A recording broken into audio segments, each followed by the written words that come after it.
It is Sunday, the day after a wonderful day of flying and finishing the last episode number 4 of Steve Neill's Garage. You know, a friend of mine uh, affectionately named it Steve Neill's Garage back in the day when I was living in Northridge, taking care of my wife who had cancer and living in this dingy house with this dingy garage. And I built that big, beautiful 6-foot long enterprise from scratch. And Doug Drexler named it Steve Neill's Garage, which became SNG for a while, but I'm back to calling it Steve Neill's Garage because that's where all things started. That's where I started that enterprise project. 47 videos, millions of views on that build, and so many wonderful people that watched it and gave me support, moral support. I never asked for money. Although Doug Drexler did contribute some money to the project, and a couple other people did that are friends of mine. So that started Steve Neill's Garage. So we're back to calling it Steve Neill's Garage instead of SNG. I just think it works better. And after all, I'm into cars. And I wear car t-shirts and airplane t-shirts and astronomy t-shirts and anyway, all that. But I digress. It's Sunday, and I'm back out here briefly before I have to go do a special effects panel. I'm the featured guest today at a store that has collectibles and comic books and stuff, and they have people there. They've worked in the industry and comic book artists and stuff come as special guests to talk to people there, and I have to do that at 3 o'clock today, and so I'm trying to squeeze in some time on the Lotus, and what I'm going to do next is try to paint the dashboard. So at last we saw this project, and you can see the wonderful seat belts that I made, and I got the seats installed, and I think they glued in properly. I believe they did. Wow, the sunlight's hitting it. You can really see that engine. That is so cool. Look at those dual Webers. Boy, do I miss those. I miss them, the way they sound, the way they made an engine run. I don't miss fiddling with them. Anyway, so here's this tiny little dashboard, and it's right-hand drive, which kind of bugs me because, mine, the one I was driving, was left-hand drive. You can see that the edge of the gauge there, I think they call it the bezel or brazel. Brazel? Is it brazel? Anyway, I tried highlighting that using a chrome pen. Oh, it's right here. You can even see where I got it and how much money they are. Yes, $17 for this little pen. But they really do make things look like chrome, and it's got such a fine tip on it that on this one they have it in different thicknesses. And what I do is I leave it like this for a while, so most of it runs out, and so it's somewhat of a dry brush or a dry tip, and then I very carefully go around, and you get that. What I do is get in there and paint brown for the wood dash. So let's see how we do. This thing is small, but you can see I did a pretty good job. After you get the decals in there, that's going to look pretty darn neat. You know, you're never going to see it that close, but nevertheless, it came out well. You can see the ashtray chrome on there.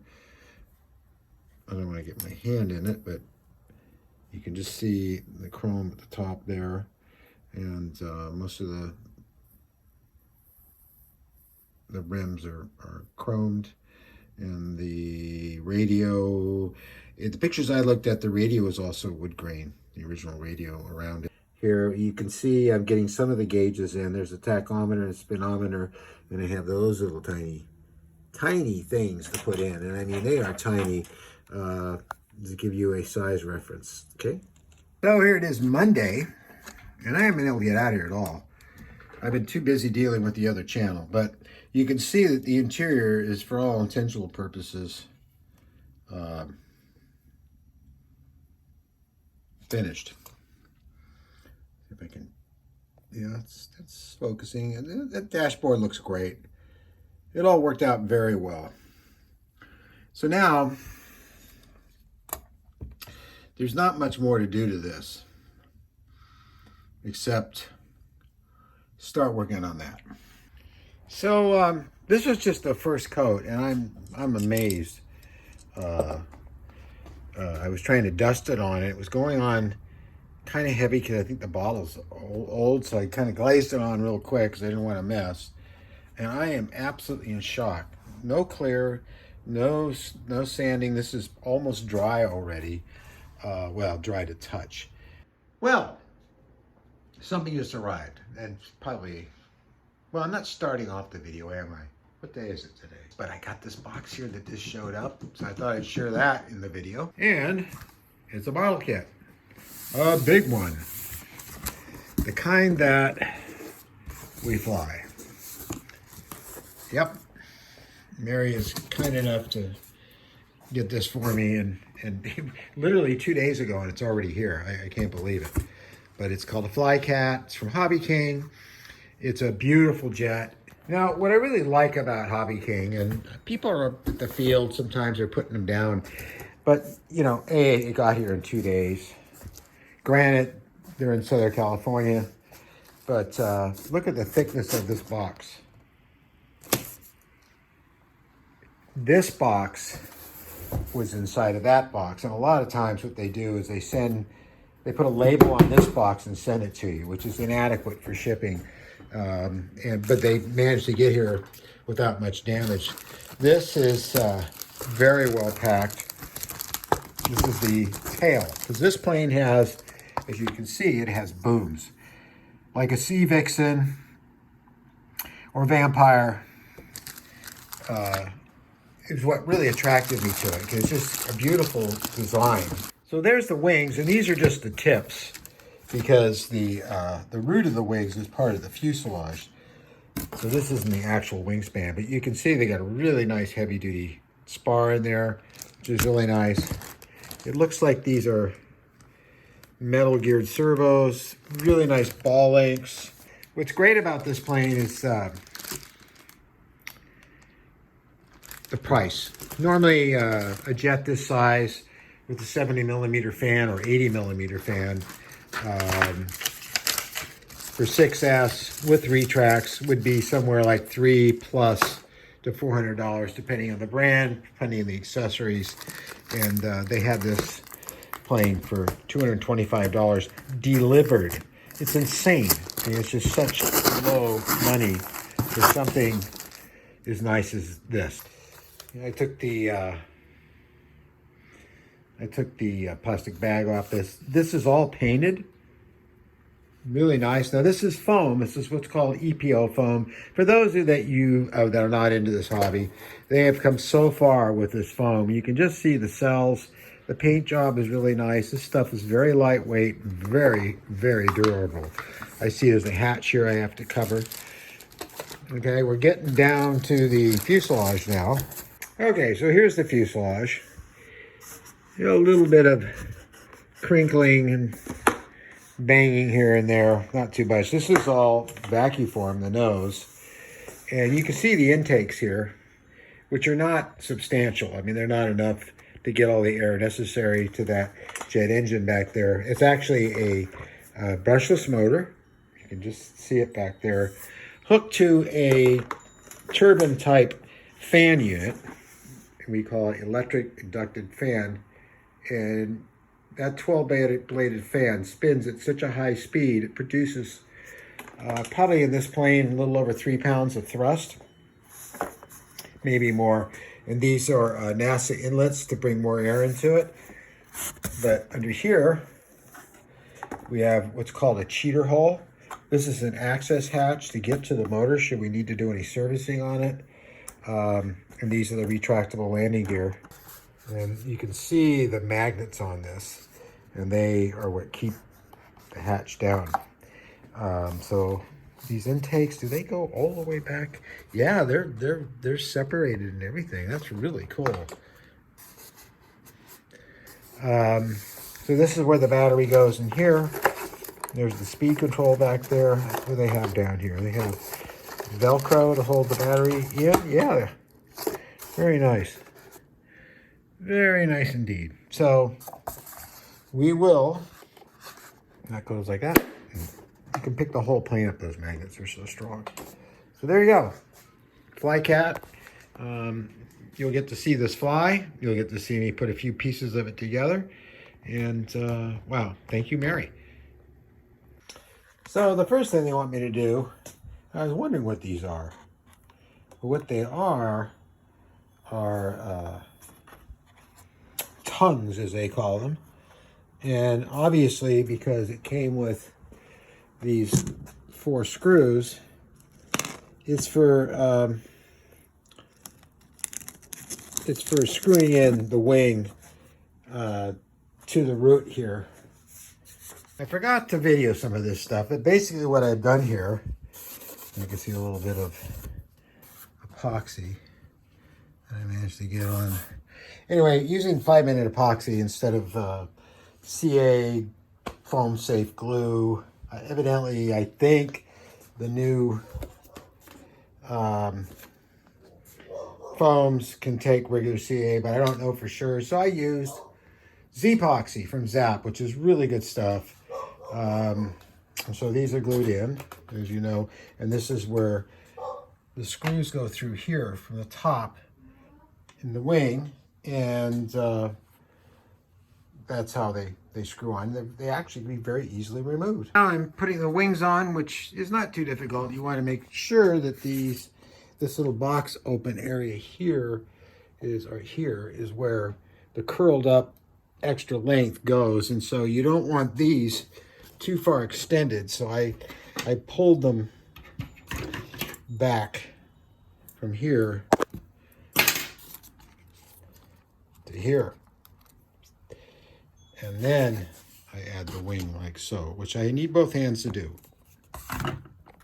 And you can see there's a nice metal tube there that goes into, and then we push this down so we line up to those slots over there, and push, push, push, which I need both hands to do.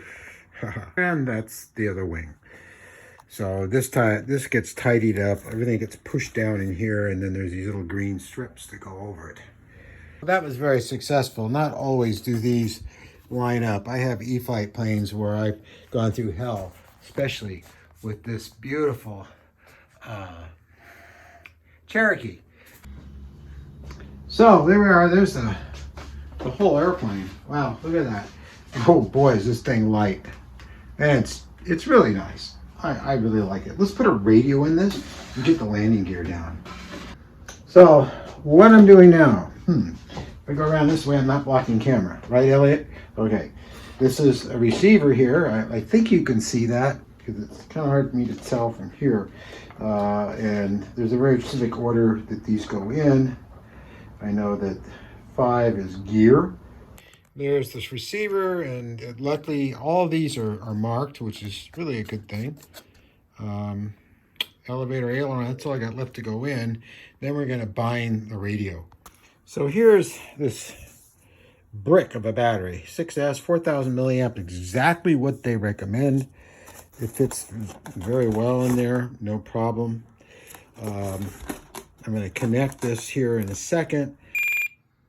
We want a new model.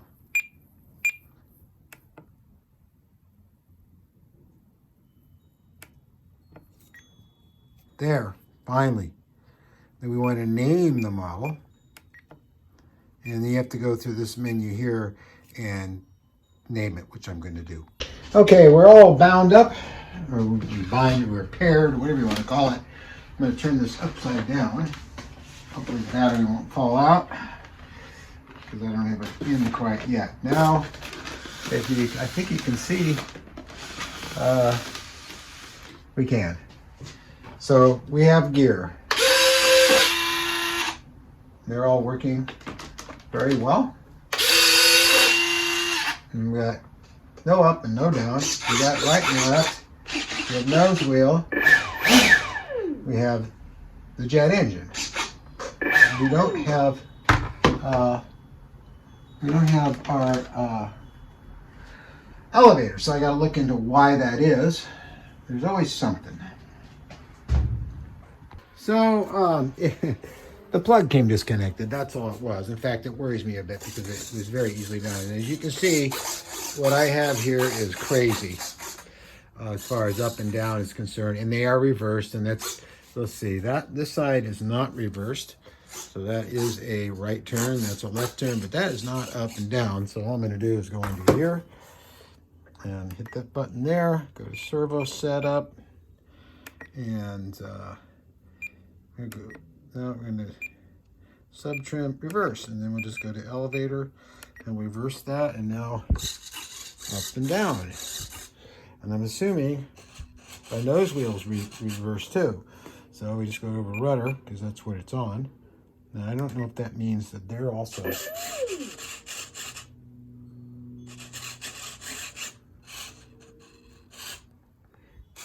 these rudders are beautiful.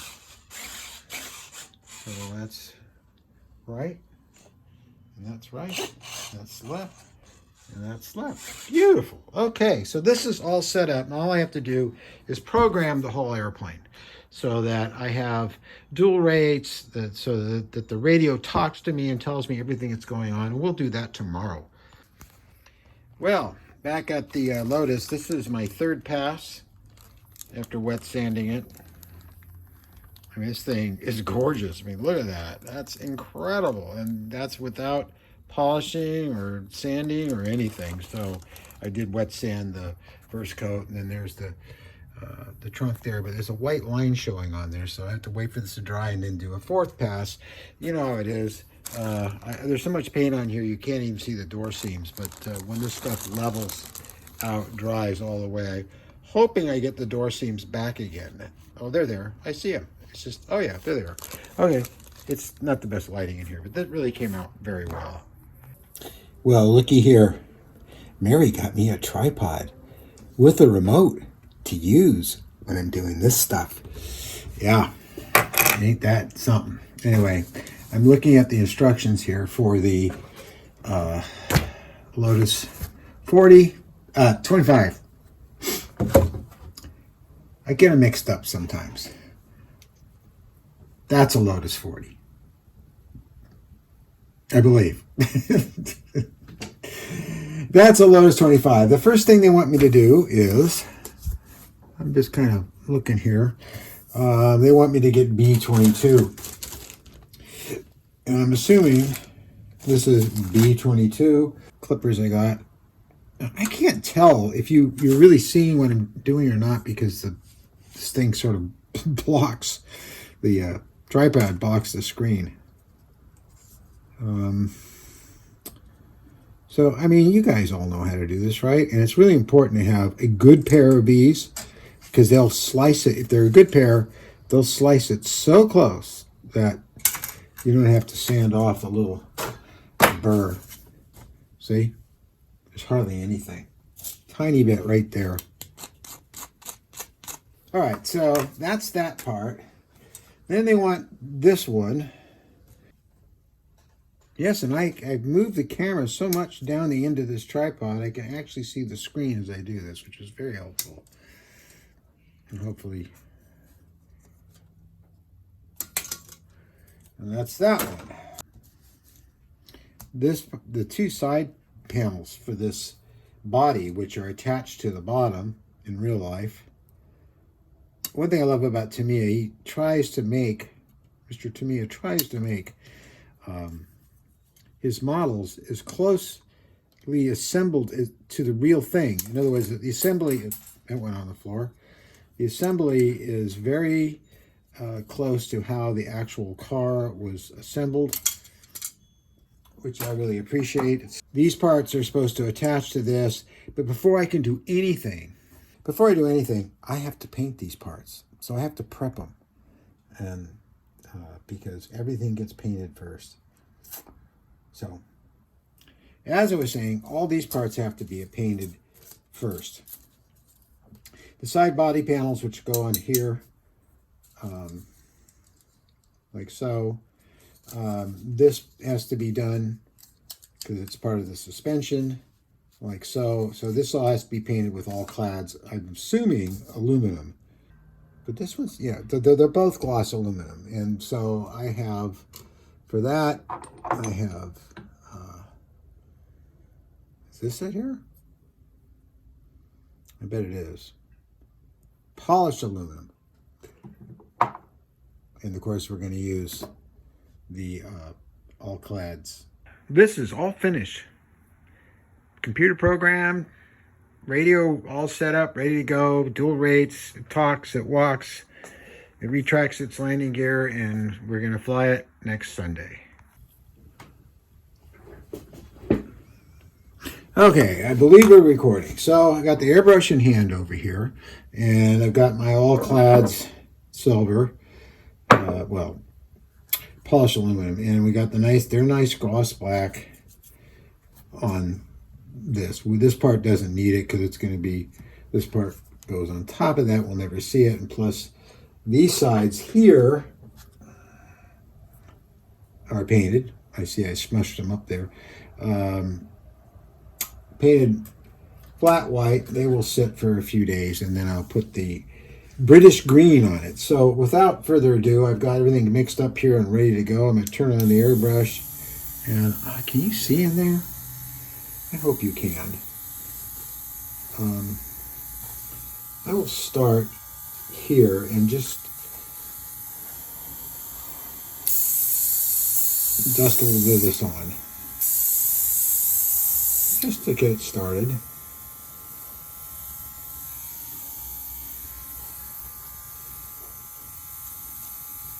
The only thing I don't like about this airbrush is it's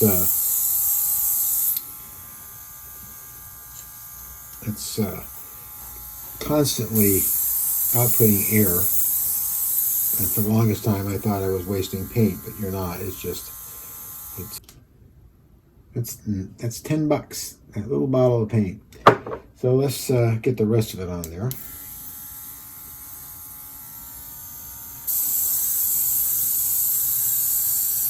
And I hope I'm not getting silver paint on my Lotus body up here. I'm going to move it just in case.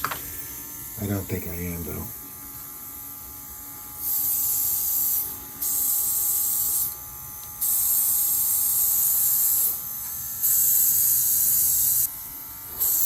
A little bit more in here. Yeah, I ran out again.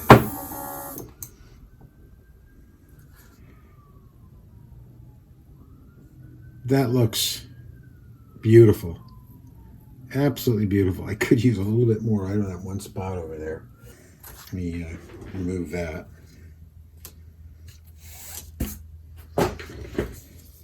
Then I can assemble this. You know, you got your sunglasses on. I doubt very much that the actual Lotus was that polished looking inside. I'm going to look into it, but I don't think so. This stuff, this all-clads is just beautiful. I just love it. So, continuing on, I've been really busy working on a show and doing lots of visual effects for it and editing, and so I haven't been able to get out here much, so there was no video last week. So you get a longer one this time. I went to, and I'm still working on that show, but I have to come out here and get away from it. So this is the color that's supposed to be on the Lotus 25. It's a lighter green than what's on this. It doesn't look much lighter. Well, yeah, it does. You can really see it there. Okay, so I got that. What I have to do is paint these before I can attach them. So I painted that, and we're going to go out and take a look at it in the garage. And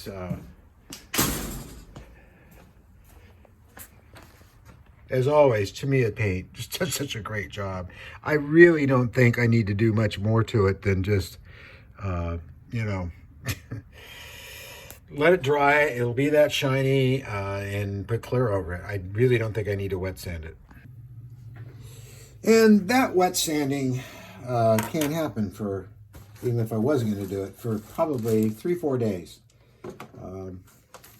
If it wasn't for the rains coming and stuff, I would also primer this and get a coat of paint on it as well. What I'm going to do because I can't work on that, but I can work on these.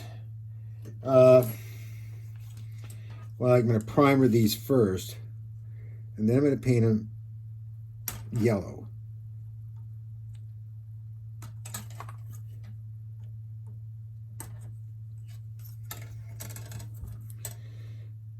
I have been working so hard on editing my shows, and then I use CGI. I don't use AI. AI is a lazy way of doing things. It's just, you know, I like the art of creating wireframe meshes and characters and buildings and everything else myself in the computer using Blender and Unreal Engine, and then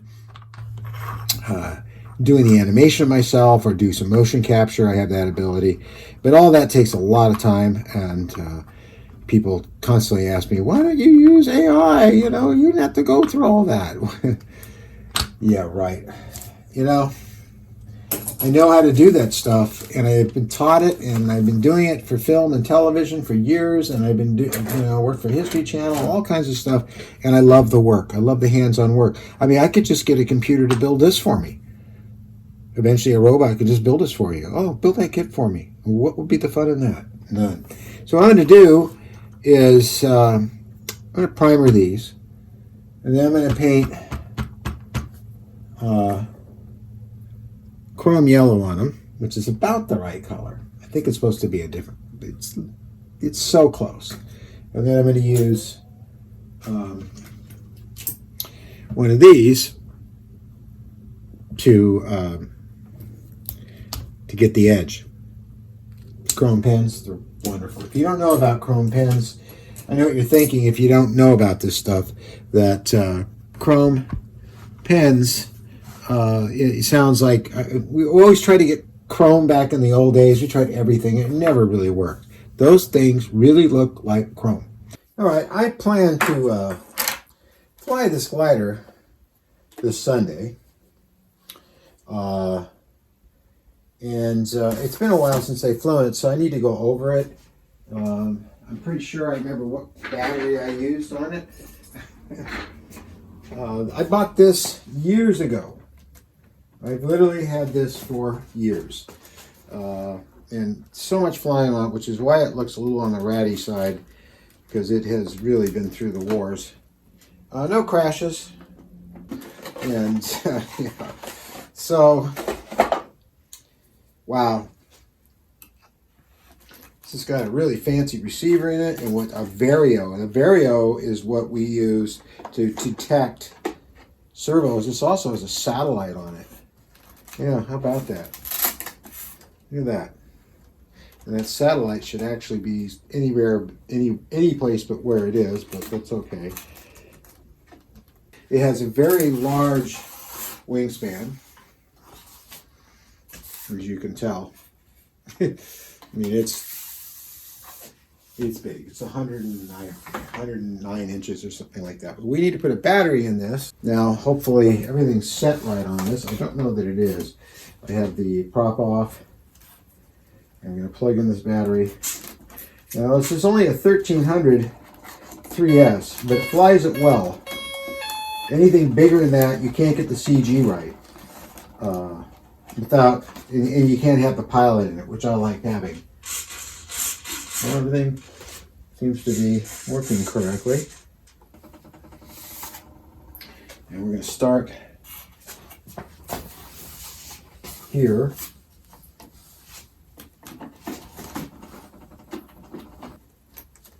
And there are flaps. That's all I need to know. Today, we have these lovely plugs that just plug in, and you push in the wings. And we don't have that. This was God. This thing's, geez, 5-6 years old now. Get in there. Get in there. There we go. So I got to do that on the other side. Now making sure there should be ailerons. Yeah, it is. Okay. So we're hooked up right now. I have to get these to feed through into the fuselage and push the two wings shut. If you listen here, you can hear the snapping sound. And that's the wings they tell you to plug in. If you get it set up right. There it goes. That snaps them in and they don't come out. There's little tabs underneath. And so we have our flaps. And we have partial flaps, full flaps. They don't go down very far, unfortunately.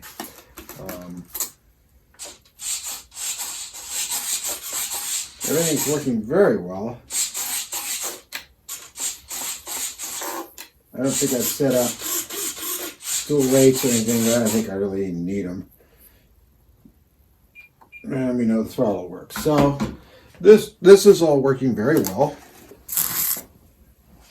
Up and down. I don't think you can even see that. Oh yeah, you can. And ailerons are ailerons. And flaps.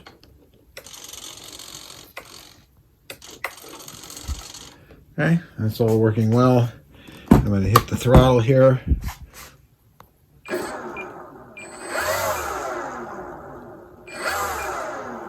So that's good. Everything's good. So this plane's ready to go. I'm going to test the CG next. So to give you an idea of the size of this airplane, most of the wings on, hopefully I can get, oh geez, it's running into everything in this small room.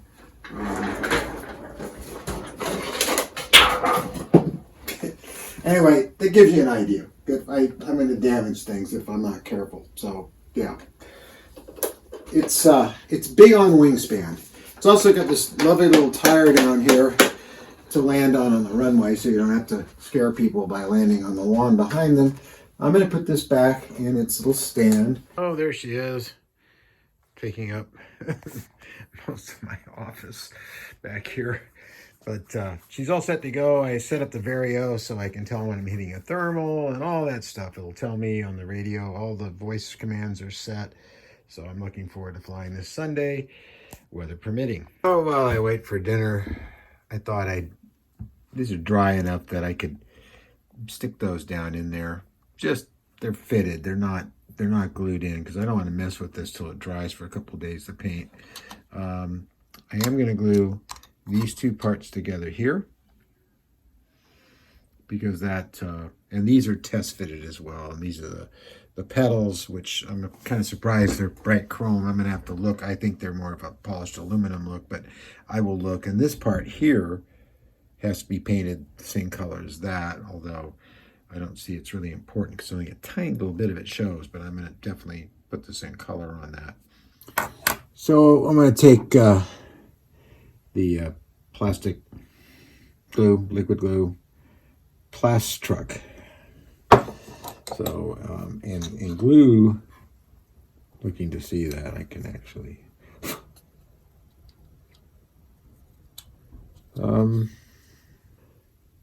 which you can't see me putting in, but you don't want a lot because it'll run towards the outside.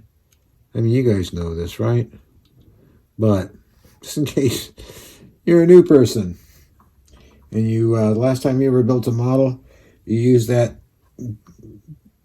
glue in a tube, this is the right way to do it, at least to me. What's really great is that this glue very quickly melts. And so if the parts are not fitting that well, after a few seconds, it's almost like CA, cyanoacrylate super glue, for those of you that aren't familiar with the term CA. You push down and you see a little bit of the plastic come out the sides. When I squeezed it like that, it was making a popping noise, which tells me that it wasn't lining up right and it wasn't getting enough glue. Now, I'm sure the actual car does not have a seam there, and I'm looking at the picture over there, and it doesn't. So this has to be sanded But you can see already it's quite quite set up. And a little closer view of everything. But those parts really fit together quite well. A little squishing action. Yeah, they're solid. There's no light leaking through either. So it means they're closed very well. So as I was saying with the over here, here's the Scalextric. And I mean, if you compare, the color is almost right that they put on it, but it's kind of darker like this and like this. But you can see that, well, this is a bit narrow. This has the NASA inlets. This does not. Nope, doesn't have them. So, but it's still neat, especially on the track, running it around. And anyway, they've got some stuff pretty right. But this is all wrong. It's supposed to have the classic Lotus. I think I'm coming down with something, which is why I'm kind of weird.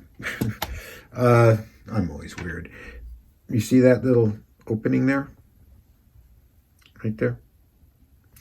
And of course, this is a Lotus 45, which was Jim Clark ran at Indianapolis 501. This is a really beautiful model that you have to build, and it's a slot car, and boy, does it run well. It's got some damage from flood a couple of years ago that we had here. It's interesting that the frame is really a lot like the real frame. So, Lotus frame, because this is a much bigger car. But this car is very accurate as you can get for a slot car. I mean, it's got all kinds of metal parts, and you can see the gauges in there. It's hard to get light in there so you can see them, but there they are. I'm missing the mirrors. I have to manufacture some because they got broken off when people are helping us move after this place was destroyed by the flood. So here we are at the studio again. Yeah, and she's all nice and dry after all the rain. And you can really get a good look at this car here. So I'm going to be working on this as part of Steve Neill's garage as well, because I got a few dings to take out. Nothing really bad. There's that down there. Those are real simple.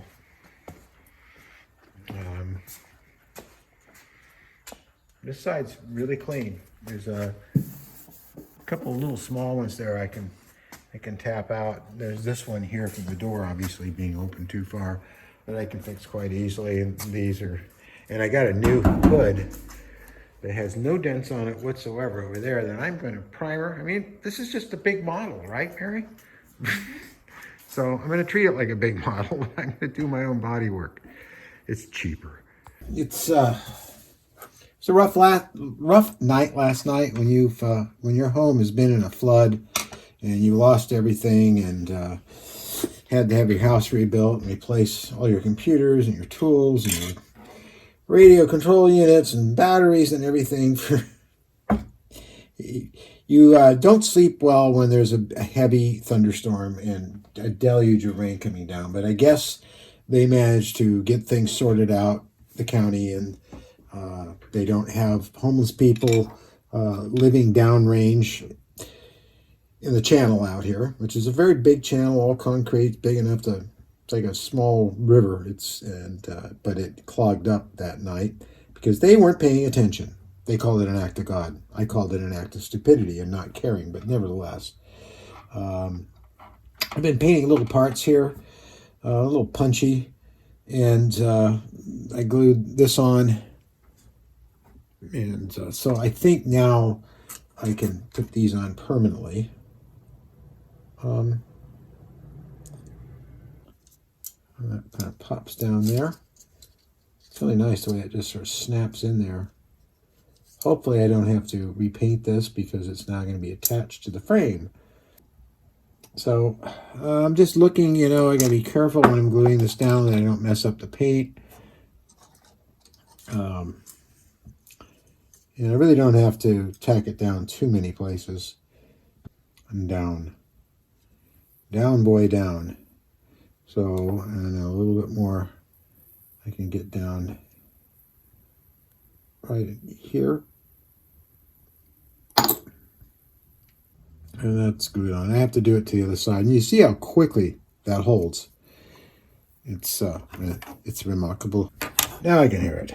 Okay. So I believe this stayed down pretty well. No, actually it didn't. It came back up again. So I have to push it down again. And that's going to mess up the paint. I know it is. Unfortunately, I was just trying to get a drop in there. Just a drop. Oh, that was a bit more than a drop. God. Yeah. So now we're going to put the other side on.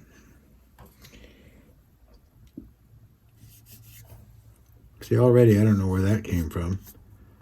But do you think the real car would get a little screwed up? The nice thing is I can use Tamiya tape. Oh, look, you can see where the glue ran there. But it really does look like grease. It ate the paint up on there, too. Damn. Well, that's what we have a chrome pen for.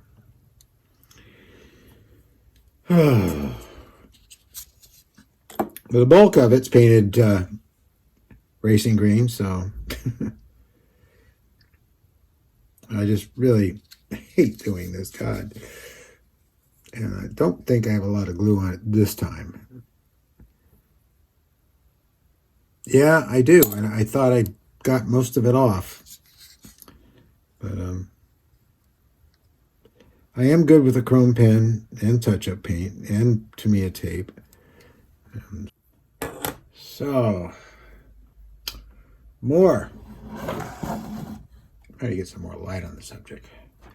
But it looks like this is finally stayed where it's supposed to stay.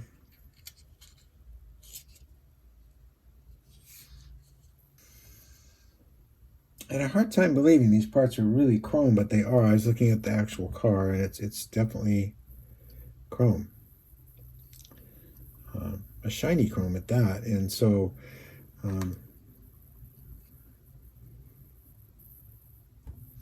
we're not going to worry about messing that up. And we're going to just, because there's a part that goes over the top of it. But I am going to put some glue on the underside of it. There. And, oh, so that's done so you can't put it in the wrong way. With a little nubs face this way, so here we go.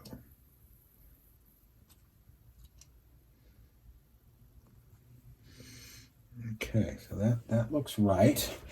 And then we got this part that has to be painted the same BRG, or yeah, British Racing Green.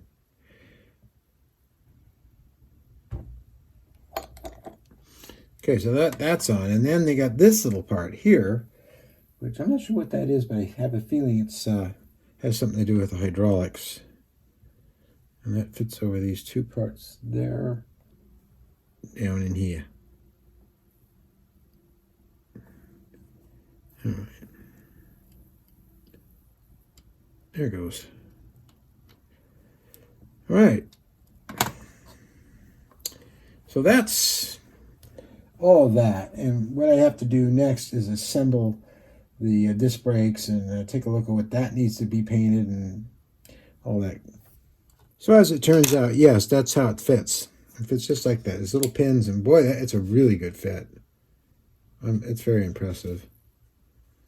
I am going to have to mask this off and repaint it, I think. Maybe not.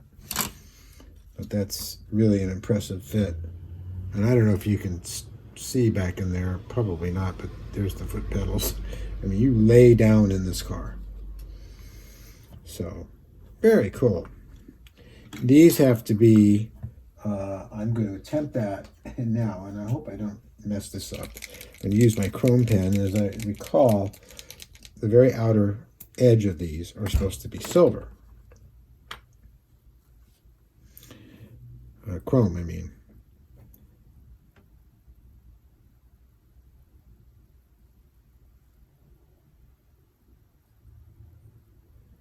And it is doable.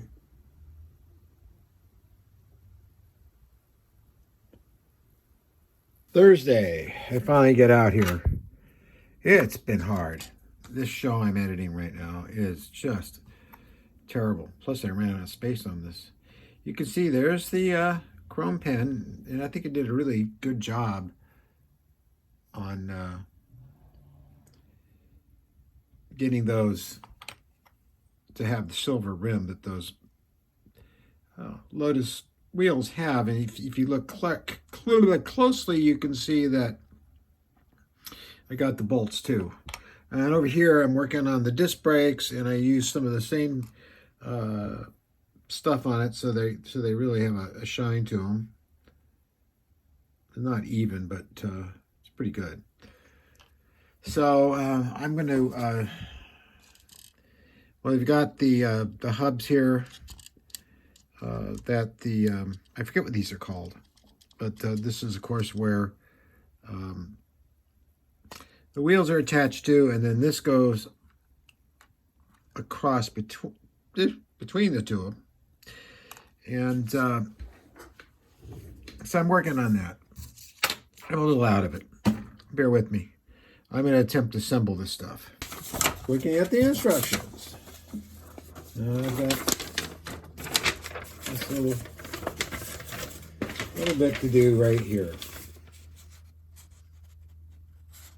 Where is it? There it is. That stuff. I got to do all of this.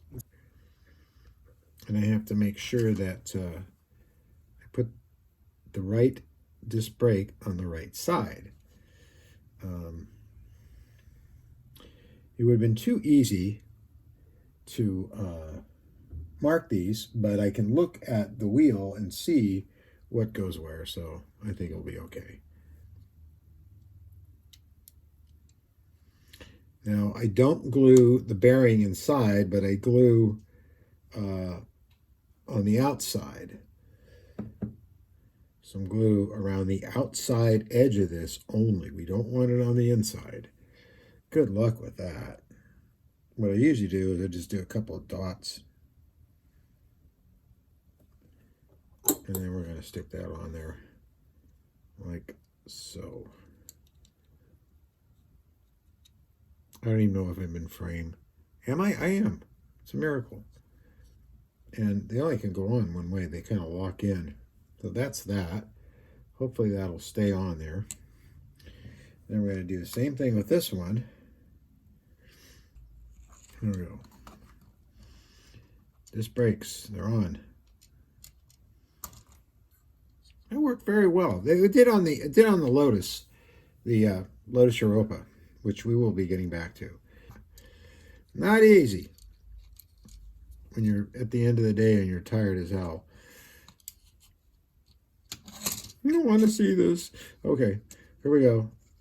I'm going to put it on this side. Went on very easily, actually. I'm just a big chicken. There we go. You see how nice that turns. Just like the real thing. And now, I'm going to take my chrome pen, because I think I kind of wore off the chrome on that.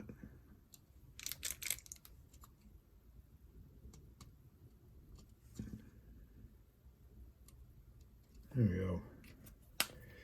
We got that'll look chromy when it dries. There's that. Okay, close this before something happens.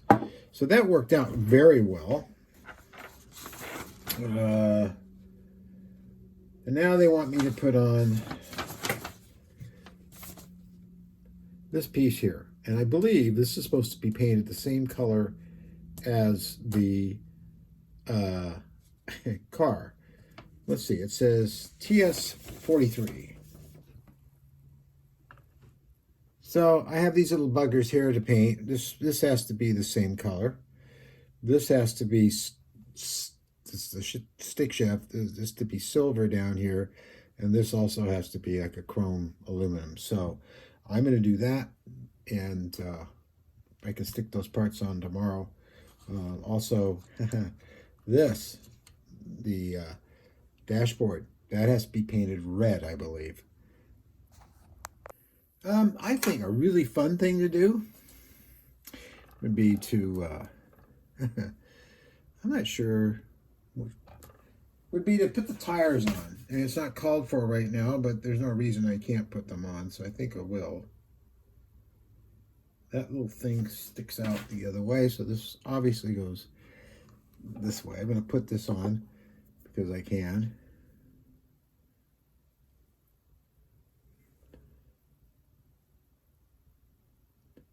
Always the problem is what it does to the paint.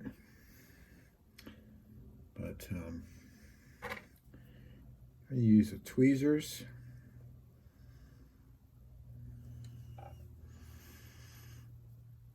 Goes right here.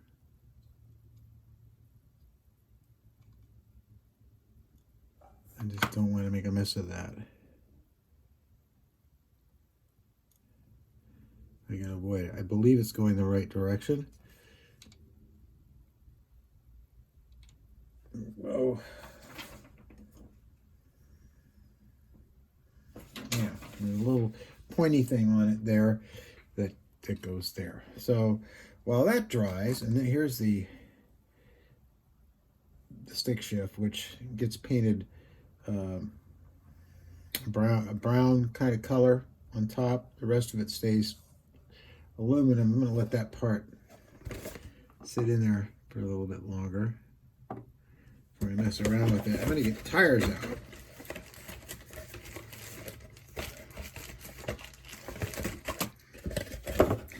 You know, I remember back in the 60s, late 50s and 60s, building plastic model kits. Tires were cast in plastic. I don't know when they started doing rubber. Probably, you know, back in the 70s or so. I don't know for sure. But it was really cool that they did that. And what's really nice is Dunlap's right on there. I'm going to push it through this way so I don't damage the chrome. Oh, oh, oh, that's beautiful. Oh, God. Sorry. I get excited. That's just so cool. I'm just going to push it on like this. There we go. God, these just fit so beautifully. How cool is that? Now, I don't know if the inside of this was supposed to be painted or not. I mean, eventually, I may have to. I don't know. Same deal. I'm going to push these through this way. There we go. God. Oh, I would love a big slot car, but I'm not going to pay $80 for another one of these bodies and convert it into one. Although, time will tell. Dunlap Racing. And then these go right in here like so. Wow. Ooh, that's so cool. That is sexy. That is very sexy. Now, what I'm going to do is I'm going to find the paint to do the gear shift knot. So there's these little tiny seams here on the side of this, which I really don't like.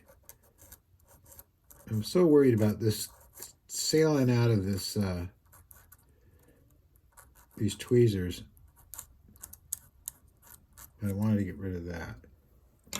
And it really wants to come sailing out of those tweezers. So I'm going to grab it right down here, like so.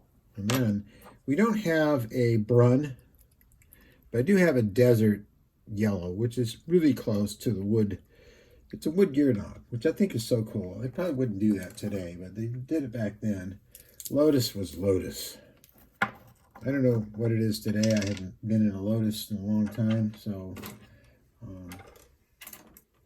But if I have my way, before I kick the bucket, I'm going to have another Lotus. If I ever do find the, there it is. This really fine little brush. So we're going to go down there and get some of that. And then what this Brit guy did, I thought was really cool, is he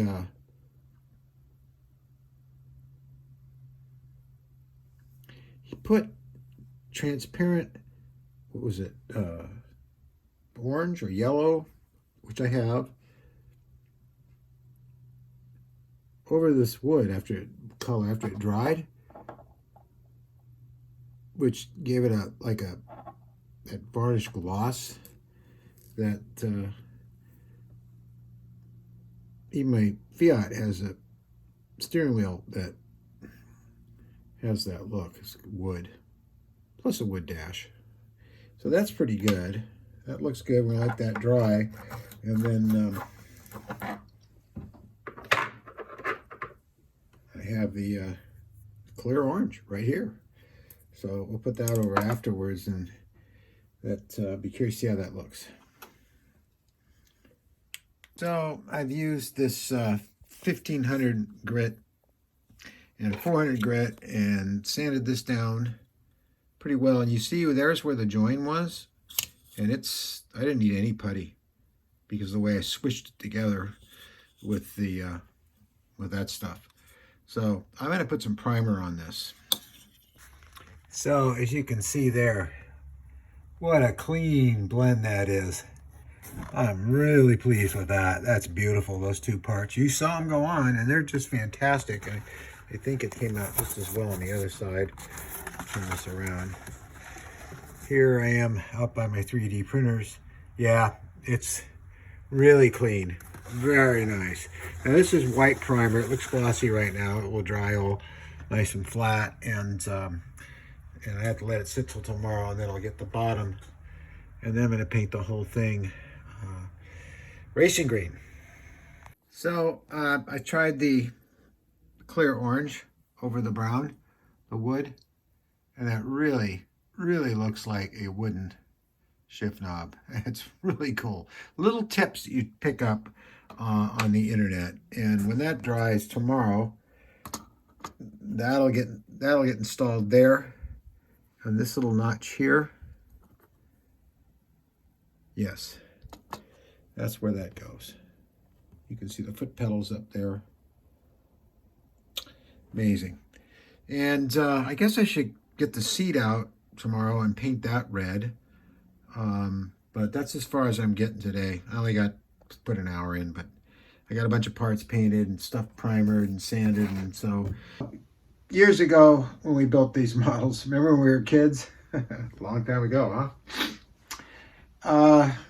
I remember just putting these things together, just like minor painting. I was so excited to see the whole thing in one piece. I'd just kind of jam it together and it would be mostly unpainted, and I thought it was great. My dad, on the other hand, would build these models so perfectly. Kind of the way I'm doing it now. I'm not saying I'm doing perfectly, because, you know, oh man, I've got his steady hands, but sometimes I think really his hands are steadier. His models were just beautiful. And it's so nice to be doing this, 60 years later. I'm 73 now. And doing it on this level. And I have been doing it on this level since I started Steve Neill's Garage back when was that? God, as far back as 2008, really 2004. I started building in the right way. After all my movie experience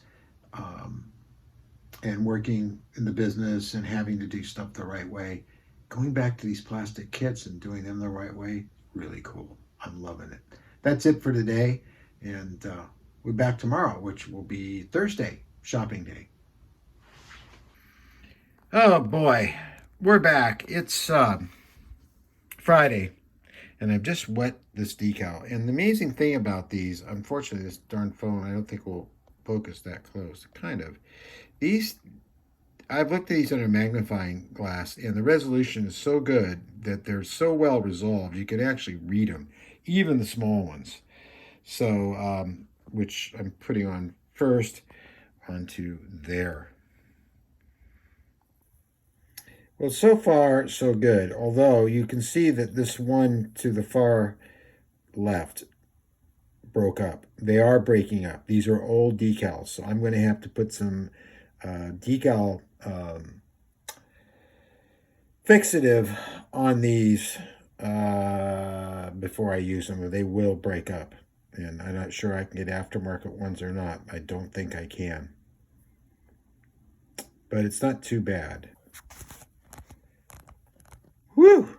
Okay, so I got all of them in there, except the one that chipped a little bit, but it's hardly noticeable, and I think just a little dot of black paint there, and you'll be fine. I mean, they didn't come out bad at all. So I'm just gonna, this is just water right now. I'm just gonna let them dry completely, or at least almost completely. So they actually stick to the plastic, and then I'm gonna pat them down with some Kleenex, something that's absorbent and just that's soft, and push them down.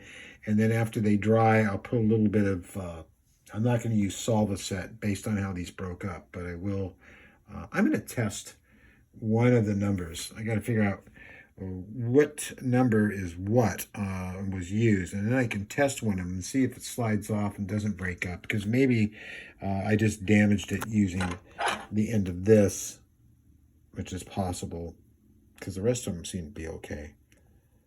The small numbers broke up that number them, so you know where to put them. But those always break up. So love those tires. Moving right along. It's a little bit of time today. I put some clear, really nice clear, that all cladd's clear. So now it looks like there's glass on the gauges, which is really, really cool. I've got the radiator in. I painted that with all clads. Man, that thing is beautiful. And here's the pipe that goes back to the engine for the cooling system. And I painted it flat black, and what's really weird about it is that part's shiny, and it shouldn't be. It's just flat black paint, but it is flat black or red, depending on the car. But that's coming along very well. And those sit and wait for days and days to dry properly.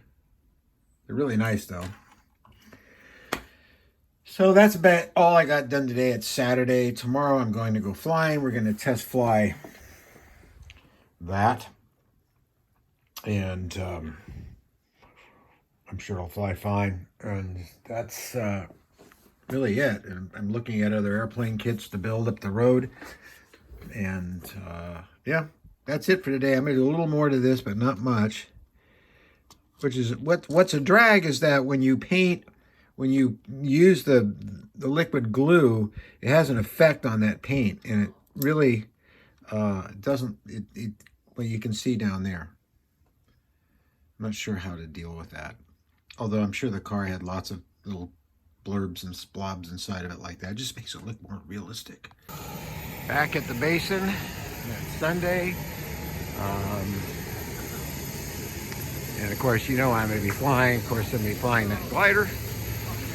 And this little flight test plane I built a while ago. It's just a great little banger. It's got ailerons and everything. And of course, the Flycat and my Chaos. That keeps me busy. Mark brought his arsenal. Yep. Low pass.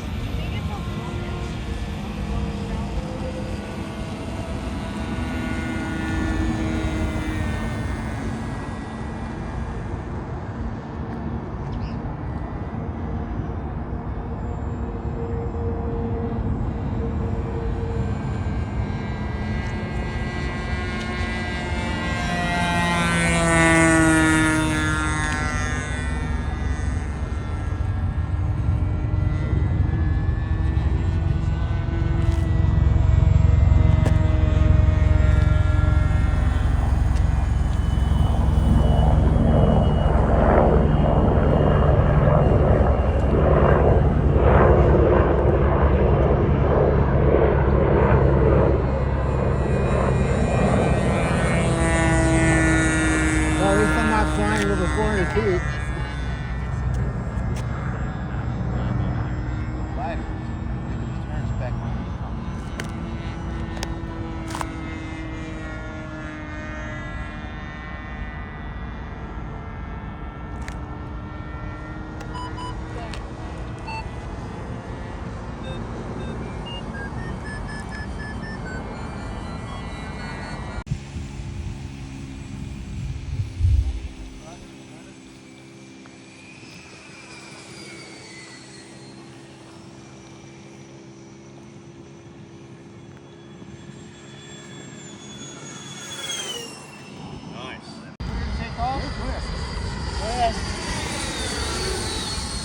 You have to see?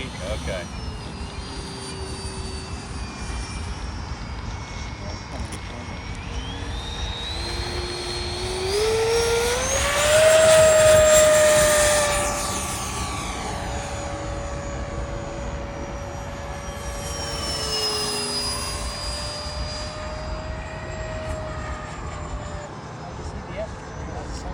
Sky's busy right now.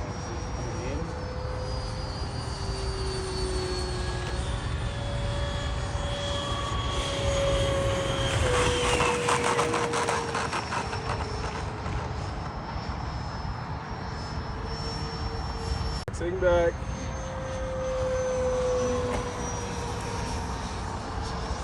Clear.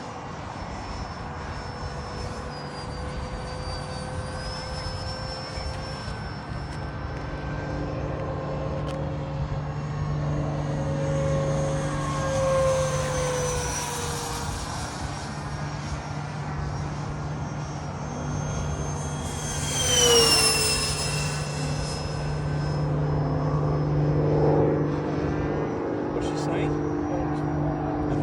Oh, really? Okay, that's interesting.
Good, mate.